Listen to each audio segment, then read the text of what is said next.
Voici donc la petite planche. J'ai enduit mon pain de mousse avec de la résine pour un peu combler les défauts, tu vois. Et pour éviter que ma résine soit aspirée par le polystyrène en fait à la stratification. J'ai défoncé là pour mettre des supports en Erex.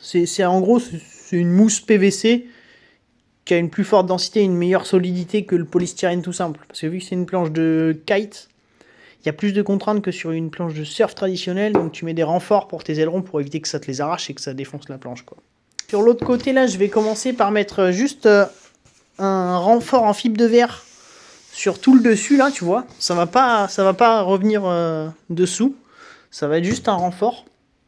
Et après par contre le carbone, lui, il va passer dessous. Et puis là aussi dessous, il faudra que je mette, une fois que j'aurai posé mes plugs d'aileron, il faudra que je remette un renfort en fibre de verre partout là autour. Je les ai insérés là avec un peu de résine et tout, pour que ce soit ancré solidement. Et après par dessus je remets une petite couche de fibre de verre pour faire un renfort. Et après il y aura la fibre de carbone. Première strate de carbone. Il y a eu une petite reprise parce que j'avais pas fait assez d'époxy, tu vois, pour imprégner le champ là-dessous là. Pour le cut lap là. Alors grosso modo, donc tu vois, tu y mets un scotch tout du long là, je l'ai un peu doublé et tout. Après je vais recouvrir avec le papier glacé. Je vais le rescotcher bien dessus. Et ça va me permettre en fait, une fois que j'aurai rabattu ma strate, tu vois, par-dessus. Quand ce sera sec, je viendrai couper à ras, tu vois, avec une lame de cutter là. Et ça me fera du coup une stratification hyper propre, tu vois, bien arrêtée. Bon, mec, alors là, tu vois, j'ai posé le papier. Bon, c'est du papier classique, sauf qu'il y a un côté qui est glacé. Logiquement, l'époxy va pas passer au travers. Ça, c'est ce que j'espère. Si c'est pas le cas, je suis dans la merde de ouf, mais normalement, c'est bon. Bon, bah là, tu vois, je refais mes rails parce que l'époxy avait un peu coulé à travers le scotch. Donc, ils étaient pas bien remplis. Donc, pour avoir des rails bien affûtés, j'ai remis un bon petit scotch et puis j'ai refait une coulée là. Ensuite, il y aura un peu de travail de ponçage et il y aura le second glaçage qui sera le glaçage final sur toute la board. Donc là, tout à l'heure, j'ai reponcé ça pour le mettre à peu près clean.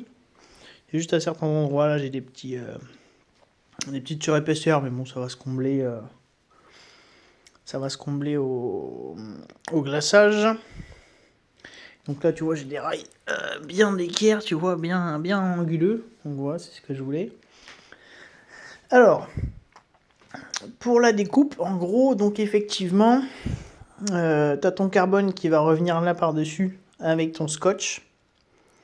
Et donc, moi, ce que j'ai fait, parce que c'était la première fois que j'ai fait au début, tu sais, j'ai vu dans la vidéo, tu sais, il passe un petit coup de lame là, en premier. Et soit c'est du tissu qui est très fin, et donc ils arrivent directement à le couper proprement. Moi, c'était pas le cas, tu vois, j'ai juste commencé par faire une entaille, et après j'ai tiré un peu mon scotch comme ça là. Et oui, j'ai continué de couper en tirant le scotch. Bon, il s'avère que du coup, je coupais pas très droit. Donc en fait, je me suis fait... vu que j'avais mis tout à peu près au même écart, tu sais, j'ai pris un Posca, puis j'ai tracé un trait sur le carbone, là. Et après, j'ai suivi ce trait avec le cutter pour commencer à couper le carbone, en fait. Parce que tu n'arrives pas à passer au travers. Du 210 grammes par mètre carré, là, tu passes pas au travers, quoi. Ou sinon, tu passes au travers de tout. Et là, effectivement, faut pas.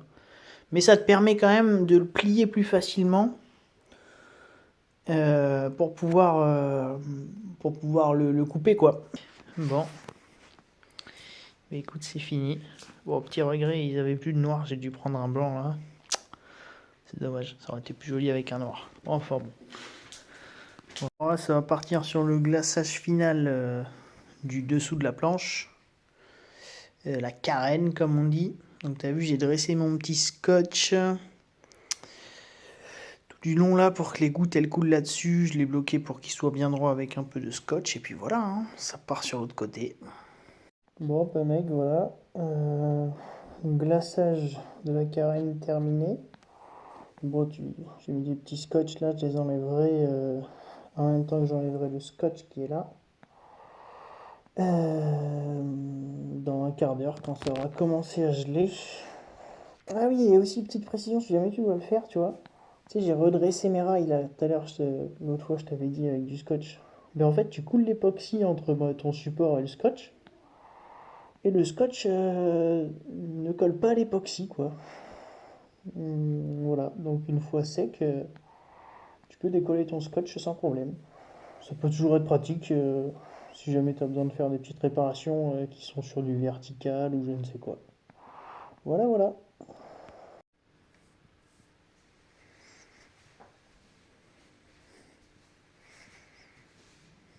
Bon, mec, cette board touche quasiment à sa fin. J'ai fait le dernier glaçage sur le pont. Hop, tu vois, j'ai mis les petites infos de la board et mon numéro dans la résine. Comme ça, je suis sûr que ça y restera si jamais je la perds. Et là, je fais un petit logo doré par-dessus. Voilà, voilà. Il va y avoir une petite bulle là. Bon, on verra. Si c'est qu'une bulle, ça devrait disparaître au séchage. Le pad là en EVA, bon, je l'ai recoupé pour qu'il plus qu'à attendre un peu de vent pour aller tester ça. Voilà, voilà.